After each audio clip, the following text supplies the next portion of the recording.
దావీదు ఆశీర్వదించబడడానికి కారణం ఏంటి తెలుసా? చెప్పిన మాట విన్నాడు. హల్లెలూయా. ప్రతి ఏరియాలో నమ్మకంగా ఉన్నాడు. నీ కుమారుని బలిగా అర్పించంటే ఏం వెనక తిరగలే. ఈవెన్ భార్య కూడా చెప్పలేదండి ఆ విషయము. అంత త్యాగముతో ముందుకెళ్ళాడు. ఈరోజు నువ్వు దేవుని కొరకు ఏ త్యాగం చేయకుండా, దేవుని కొరకు ఏ సమర్పణ లేకుండా, దేవుని కొరకు ఎలాంటి డెసిషన్ నువ్వు తీసుకోకుండా, ఇదిగో నా చిత్తం, నా ఉద్దేశం, నా ప్రణాళిక అనుకుంటా దేవుడు ఏం చేయలేడు. నువ్వు ఉన్న స్థితిలోనే ఉంటావు.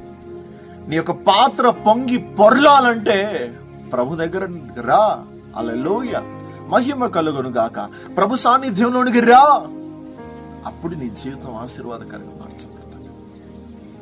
అబ్రహామును దేవుడు అనేక విధాలుగా పరీక్షించాడు, పరిశోధించాడు. ఒక సువర్ణంగా దేవుడు